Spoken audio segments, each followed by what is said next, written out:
that surprise my professional or even adult audiences is in terms of prevalence.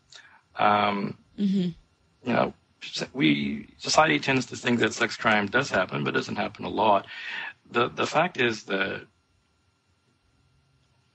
many studies and reports have been done to indicate that for female victimization, it's about 1 in 3 females by age 18 will experience some form of assault or abuse. Oh, that's terrifying. That's really, really common. Oh my gosh. It's extremely common. It's very prevalent, and society also tends to think that rape or sexual abuse or sex crime can happen to men, and actually there is men and boys are also affected, can also be victimized, and it happens to a lot of men as well. Male victimization statistically is about 1 in 6 boys by age 18 will experience some form of assault or abuse by age 18. So it happens to a lot of young men as well. And one of the things that's important to clarify in speaking about male victimization is that there is this feeling that if a male victim is not a real man, or he's not straight, he's gay, or he's homosexual, or the offender is homosexual, and it's really the fact is that sexual orientation has nothing to do with male victimization. A male victim of sex crime is a victim of a violent crime. The fact that he's a victim has nothing to do with his manhood, his masculinity, his integrity, his strength, or his orientation. It's important that we all realize that when we hear about male victims, or if a male person that we care about discloses to us, that we acknowledge that he still has his manhood, his dignity, his integrity. All he was unfortunately is that he was a victim of a crime. Yeah. No, go ahead. And in terms of offenders, in terms of male offenders who attack male victims, this perception that there must be all gay is not accurate either. Studies have shown that the majority of male offenders who attack male victims are straight heterosexual men. They're able to, and in fact, they're able to find female partners who to engage in consensual sexual activity. So it's not about the male offender who's gay. It's the offender, when the offender decides to assault or abuse somebody, and out of the potential people that are possible victims of this perpetrator, the perpetrator simply decides that this male victim happens to be the easiest target or the most vulnerable. So it's a matter of convenience. It's not a matter of orientation or anything else. It's a matter of convenience for the perpetrator. And first of all, I'm going to ask you to turn on a light too, because it's getting. Yes, my apologies. It's getting dark in Chicago. But also, you were talking about in the initial conversation too, how it's really about power. And so I think that, like you were saying, it can be a straight man who's doing that. And there's things that are going on that aren't necessarily just sexual desire or even at all sexual desire, but very different motivation that are, different things. So, and that kind of brings me to another point that I really like you to talk about. There's a term, rape culture, that people tend to use a lot. And I think it's a very important term to be aware of. A lot of people, I know I hadn't heard it that much until after talking to you, and then I kind of researched it more.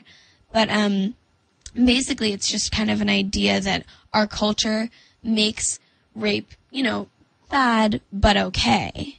So if you could talk a little bit about that, that would be great too, because it's, Oh, I'd love to.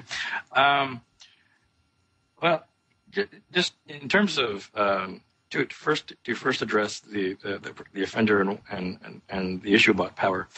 When I ask adult audiences, professional audiences, what motivates a sex offender? Why do you think rapists commit rape, or what drives them? For the most part, I get the response of, well, the person wants sex. They lose control. It's an impulsive crime. Their hormones get all ramped up. They can't stop themselves, and that's largely based on like stories that we see in movies or in TV or in books, which kind of reinforce that idea. But that's not true. What motivates a sex offender is their desire for power and control. These are, arrested, convicted sex offenders who've been interviewed and studied, and all the research basically indicates that they do this because they want to exercise control.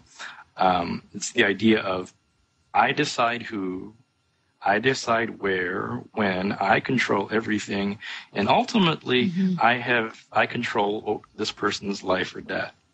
And that kind of feeling of having that much power and having that much control is what really the offender gets off on. It's not the sex act or the sexual behavior. And if you think about that, the idea of power and control being behind sex crime, it's the idea of power is the same motivation behind oppression or racism or hate crime.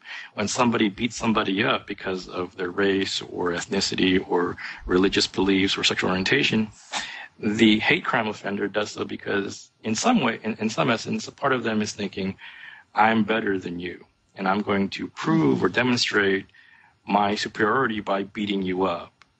Yeah. And demonstrating I'm going to exert my authority, my power over you. And the sex offender has the same kind of idea or same kind of thought process. I'm going to use your body in a sexual way because I can, and I'm going to exert my will or my authority or my power over you.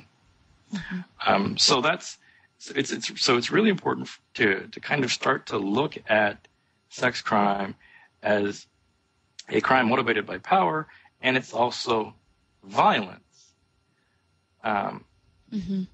Hate crime and sex crime are both violent physical assaults, which is why in the last couple of years I've been using the term, instead of sexual assault or rape, I've been using the term of sexual violence, because it is important to understand this is a violent crime.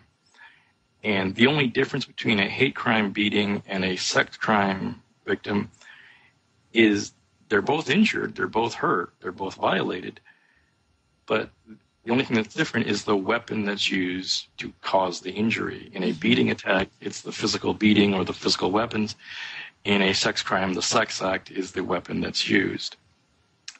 And speaking of that type of pain and things like that, how do you, when you're talking to these groups, if there's any victims in the group, how do you get them? What do you say to make them feel, kind of deal with that violation and that pain that comes with that?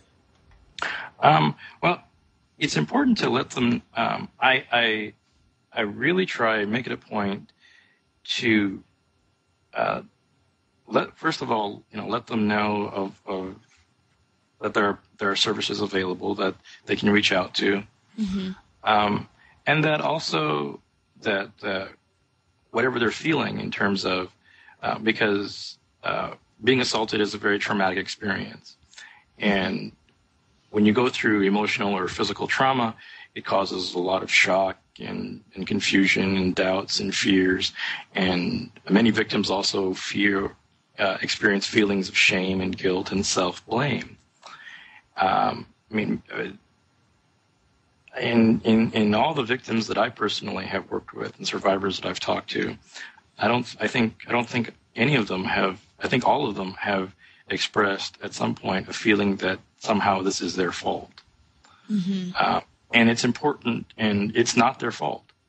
It's not about, and that's another big myth and stereotype that we tend to cling to in our society is that when someone is assaulted, they somehow caused it. They're